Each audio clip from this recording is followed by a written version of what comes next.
Friends, मैं सागर कुमार ई बाइटूर में आपका हार्दिक स्वागत करता हूं। दोस्तों, अभी जो हमारे नए प्रोडक्ट्स आए हैं, जो पिकअप सेंटर और डिस्ट्रिक्ट स्टॉकिस्ट के लिए मैं खास करके ये वीडियो बना रहा हूं, तो हमारा लॉजिक कंप्लीट हो चुका है। अब अभी आपका प्रोडक्ट अपग्रेड और डिग्रेड कर सकते हैं।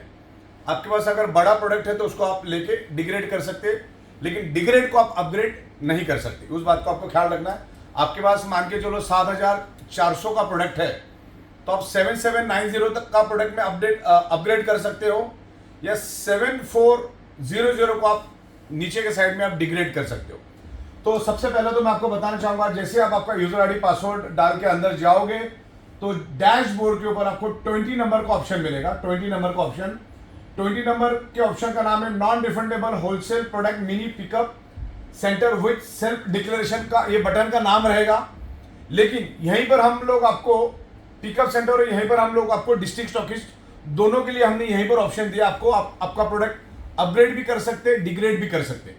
अपग्रेड के टाइम में सिर्फ अपग्रेड ही होगा, डिग्रेड के टाइम में ओनली डिग्रेड होगा।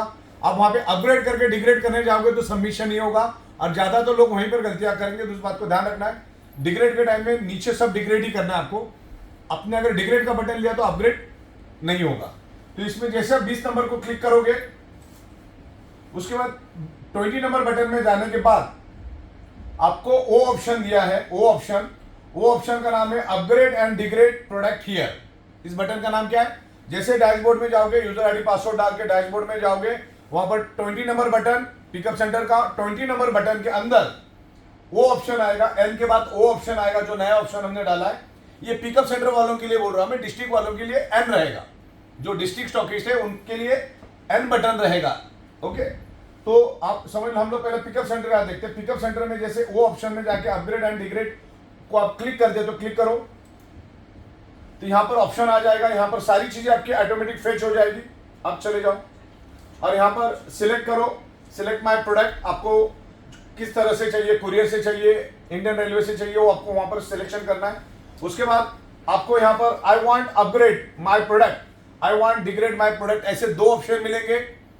पहले आप तय कर लो एक पेपर पे, पेपर साथ में रखना है कि आपको करना क्या है। ओके, क्योंकि ये इसके ऊपर आपको एक मिलेगा कि कितना पेमेंट कंपनी को देना। अपग्रेड के केस में, डिग्रेड के केस में आपको कंपनी को पेमेंट नहीं देना है। जो भी आपका बैलेंस बचेगा, माइनस बैलेंस बचेगा, उसको हम आपके पिकअप सेंटर बैलेंस में ट्रांसफर कर देंगे। तो आपका जो भी डिग्रेड के केस में जो भी आपका बैलेंस बचेगा तो आपको पिकअप सेंटर के ऑप्शन में मिलेगा। जैसे 7400 का आपके पास प्रोडक्ट पिन है और आपने अगर 4490 का अगर प्रोडक्ट लिया तो जो डिफरेंस अमाउंट बचती है 2-3 हजार, वो आपको पिकअप सेंटर बैलेंस में मिलेगी। वो बैलेंस आपको वहां पे मिलेगा। तो अगर आप अपग्रेड करना चाहते हो तो यहाँ पर अपग्रेड के ऑप्शन रहेगा। जो भी आपके पास पिन होगी उसको लेके आप अपग्रेड कर सकते हैं। जैसे 2990 का अपग्रेड करो, क्लिक करो तो यहाँ पर नीचे आएगा। साइज आपको सिलेक्ट करना है। अवेलेबल क्वांटिटी जितनी होगी आएगी, नहीं आएगी तो जीरो आएगा। तो फॉर एग्जांपल की बात कर रहा हूं मैं, जो भी प्रोडक्ट होगा यहाँ पर आपको देखेगा, यहाँ से सिलेक्ट करते जाना है। यहाँ पर एट ए टाइम आप 20 प्रोडक्ट ही अपग्रेड और डिग्रेड कर सकते हैं एक सिंगल इसमें। अगर आपके पास 100 है तो आपको 5 बार ऑप्शन को क्लिक करना होगा, तो 1 बाय 1 जाएगा और उसकी 1 बाय 1 आपको पेमेंट करनी है। अगर आप 20 कर रहे हो तो उसके अंदर क्या अमाउंट आती है वो अमाउंट आपको लिख के रखना है, यहां से पहले निकाल लेना है, और उसके बाद आपको उतनी ही अमाउंट कंपनी के अकाउंट में ट्रांसफर करनी है। एक नया पैसा भी ज्यादा नहीं, एक नया पैसा भी कम नहीं तो सिस्टम उसको एक्सेप्ट नहीं करेगी और आप वो सबमिट नहीं कर पाओगे। तो मान के चलो आपको अगर डिफरेंस अमाउंट भरने को आ रही है 12,250 रुपए, तो 12,250 ही पूरी अमाउंट होनी चाहिए। उतना कम चलेगा ना ज्यादा चलेगा, सेम होगा। वो हमारे बैंक अकाउंट में चेक करेगा हमारा सिस्टम कि ये ट्रांजेक्शन आईडी और अमाउंट और डेट तीनों मैच हो रही है तो ही वो आपको सबमिट करने देगा, वरना सबमिट नहीं करने देगा। और सबमिट करने के लिए जैसे आपने पेमेंट कर दिया तो वर्किंग आवर्स में मिनिमम 1 आवर आपको लगेगा। 1 आवर में आपको ट्रांजेक्शन आईडी मैच होने में लगता है। कभी आधे घंटे में होगा, लेकिन कम से कम 1 घंटा तो आप पकड़ के चलिए। इस तरीके से आपको डिफरेंस अमाउंट भरनी है। आपका प्रोडक्ट का डिफरेंस अमाउंट यहाँ आपको देना है, पेबल अमाउंट यहाँ पर आएगी, रिमार्क आपको लेना है, ऊपर का कैपेचे कोड आपको यहाँ डालना है, आपको यहाँ पर सबमिट करना है। लेकिन इसमें सबसे इंपॉर्टेंट चीज है आपका ट्रांजेक्शन आईडी। ट्रांजेक्शन अमाउंट यहाँ पर आपको डालनी है, दोनों मैच होगा।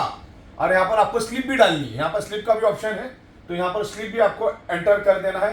तो आपको इस चीज का ख्याल रखना है, पहले पेपर पे लो कि अपग्रेड डिग्रेड आप कैलकुलेशन खुद करके देखो। कैलकुलेशन करने के बाद आपकी अमाउंट यहाँ पर आएगी, ये अमाउंट का आप स्नैपशॉट लो और उतनी अमाउंट आप कंपनी को दो, फिर आप सबमिट करो। जब आपके पास ट्रांजेक्शन आईडी आएगा, बैंक का नाम आएगा, तो आप यहाँ पे सबमिट करो और वो पेमेंट आपका चला जाएगा। यहाँ पर आपको बैंक नेम और स्लिप भी यहाँ पे लगानी है। तो ये हुआ पिकअप सेंटर। पिकअप सेंटर में क्लियर है आपको। डैशबोर्ड पे जाना है, 20 नंबर के बटन को क्लिक करना है। 20 नंबर में वो ऑप्शन में जाओगे तो आप यहाँ पर अपग्रेड डिग्रेड कर सकते हैं। जब आप अपग्रेड करोगे तो सिर्फ अपग्रेड ही कर पाओगे। अगर आपने अपग्रेड करके डिग्रेड करने की कोशिश करोगे तो सबमिट नहीं हो पाएगा। सिस्टम टाइम टेस्टेड है, परफेक्टली काम कर रही है, तो गलती आपसे होगी, सिस्टम से नहीं होगी, क्योंकि हमने काफी चेक करने के बाद ही इसको किया है। ये आपको लाइफ में वन टाइम ही करना है, बाद में कुछ करने की जरूरत नहीं। आपके पास जितनी भी पिन पड़ी होगी, अब यहाँ से आप 20 नंबर ओ से आप अपग्रेड डिग्रेड कर सकते हैं पिकअप सेंटर वाले। अब डिस्ट्रिक्ट के लिए मैं आपको लेके चलता हूँ। डिस्ट्रिक्ट स्टॉकिस्ट के ऊपर हम जाते हैं। डिस्ट्रिक्ट स्टॉकिस्ट में जाओ, पूरा खेल, transaction ID, bank name, date और अमाउंट, ये तीनों का हमारा सिस्टम हमारे बैंक के साथ वेरीफाई करेगा। इस बात को आपको ध्यान रखना है। आपकी जो भी अमाउंट बनती है हमारे बैंक में अगर आई होगी तो बैंक, ट्रांजेक्शन आईडी, अमाउंट और डेट, ये 4 चीजों को हमारा सिस्टम वैलिडेट करेगा। और वैलिडेट करने के बाद ही आप उस ट्रांजेक्शन आईडी को सबमिट कर पाओगे। तो सबसे पहले यहां जाके आपको अमाउंट निकालनी है और उतनी ही अमाउंट जो यहां पर दिखाई गई है उतनी अमाउंट आपको ट्रांसफर करनी है। अभी इसमें आओ, डिस्ट्रिक्ट स्टॉकिस्ट में आओ, आगे डिस्ट्रिक्ट स्टॉकिस्ट में, अगेन डिस्ट्रिक्ट स्टॉकिस्ट में आपको यूजर आईडी, जो डिस्ट्रिक्ट स्टॉकिस्ट है उनको जाना है डैशबोर्ड पे, यूजर आईडी पासवर्ड डाल के डैशबोर्ड पे जाओगे। डैशबोर्ड पे जाने के बाद अगेन 20 नंबर बटन में आना है, सेम है, ओनली होलसेल